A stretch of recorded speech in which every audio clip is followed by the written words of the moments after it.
And with that episode, we see the final time that WWE SmackDown will be airing on Fox, as it will now move to the USA Network starting next week. And what did you expect? The Bloodline closed the show in victory formation as they defeated the likes of DIY and the Street Profits. Nothing new there, but what the main news that I want to talk about is what is to come next week on SmackDown. We open this week with Cody Rhodes, the WWE Champion, who had successfully defended his title against Kevin Owens, Bash in Berlin, and he set his eyes on the next phase of his title reign. He calls out the Bloodline and already beats them to the punch. He talks to Solo Sikoa and says how deserving of a title match that this individual is worthy of. But instead of Solo Sikoa, he's referring to Jacob Fatu. Two major points that I want to talk about here. I think it's fantastic that Cody Rhodes, as a babyface, is pointing towards Jacob Fatu. Not only are you lending credibility to a new wrestler on the roster such as Jacob Fatu, but from a standpoint of logic, Cody Rhodes trying to really, drive a wedge between Solo and Jacob Fatu. You could see how much it bothered Solo to see Jacob Fatu receive that type of attention. He looked over his shoulder as to think, you're really going to betray me. And Jacob Fatu approaching the ring, getting on top of the apron, looking at Cody, looking at the WWE title. And for a brief moment there, it really seemed like Jacob Fatu was fixated on this title opportunity. But rather than accepting this title match, he of course looked to Solo Sikoa, his tribal chief, and he says, "I love you, my tribal chief," and he steps down, obviously giving way to Solo Sikoa. Little bits like that, though, will come into the future.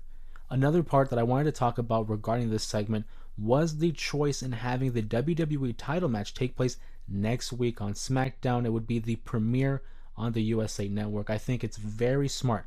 I think it is best case scenario that we have this matchup on the premiere episode of SmackDown, because for a PLE like Bad Blood, I don't think we need to see Cody Rhodes against Solo Sikoa once again. I think there can be an argument being made that match at SummerSlam might have been the low point in the title reign for Cody Rhodes.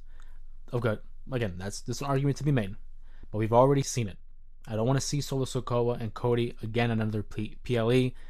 It's a smart choice to have it on SmackDown. Bring the ratings to the USA Network, and on top of that, they add the stipulation of the steel cage match. Tremendous.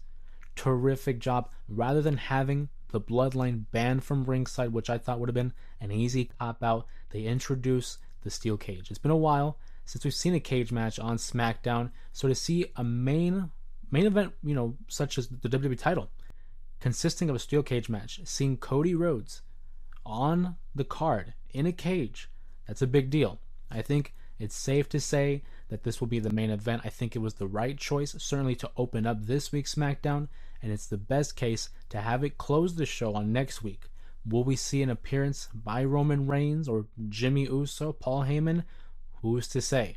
But I do think next week's SmackDown certainly will lay down the foundation for the rest of the year, for the remainder of 2024, on how SmackDown's programming and their storylines will be told. Another main point that I wanted to talk about on this episode of SmackDown was the status of the United States Championship. LA Knight, the current reigning and defending champion, who was only one successful title defense away from matching the title defenses of one Logan Paul. He's already, in my book, a better champion. He is in the middle of this Andrade versus Carmelo Hayes feud. Andrade and Melo, they have had 4 matches, 2 wins apiece, 4 excellent matches, and now it appears that they will have a 5th match to determine who will be the number 1 contender for said United States Championship. This whole segment, I was a fan of. You presented LA Knight as a real champion, a fighting champion, a man of the people. And then you see Andrade and Melo, both the competitors who want to up the stakes, who want to improve their standings in the rankings. And what are they going to do? They're going to have a 5th match between the two, likely to determine the number 1 contenders. These 4 matches that they've had already, banger after banger after banger after banger.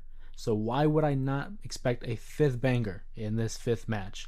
They presented Andrade and Melo as 2 competitors who not only are great in the ring, but are compelling characters moving forward. If you ask me, I think we're going to see Carmelo Hayes win and get the nod over Andrade, setting up a matchup for maybe Bad Blood against LA Knight. They already have a history there in the last couple months, so I think it's just a natural transition.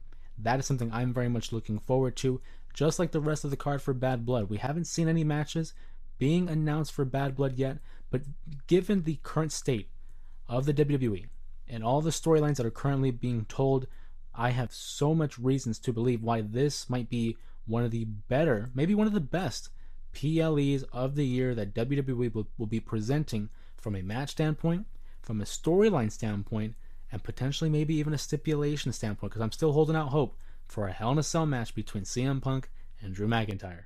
But to bring the focus back to this week's SmackDown, I thought this week's SmackDown was really an opportunity to lay down some, breadcrumbs leading to next week's episode of SmackDown. Of course, like I mentioned before, the premiere on USA Network, so they're going to treat it as a big show. Kevin Owens and his interactions with A-Town Down Under leads me to believe that we will be seeing Randy Orton return. I know that it's announced that there will be a tag team match with a mystery partner of Kevin Owens' choosing. I believe it's going to be Randy Orton. I think it just makes sense. Again, he wasn't on Raw this week, wasn't on SmackDown either, so why wouldn't he be on the premiere of SmackDown? I think we're in for a interesting tale with Austin Theory and Grayson Waller. It's a story that's been evolving since the Royal Rumble, that we know these two are going to separate. We know this tag team is going to break up. I'm hoping for a babyface turn for Austin Theory. I think it'll do him wonders. We saw how he was with the Money in the Bank contract and the United States Championship run, his match against Cena at WrestleMania 39. It really hasn't been clicking. He has these moments, these flashes of potential, but I think a babyface run will really do him well. And if his first opponent is Grayson Waller, who's a natural heel, he's another guy like The Miz, who I don't envision ever being a babyface, even though they keep pushing Miz as a babyface. But I expect big things from Austin Theory, and hopefully sooner rather than later, we get another step forward into his babyface turn, maybe even by the Royal Rumble, because I see them dragging this out long term, as they've already done so. But SmackDown in itself, again, a fun episode.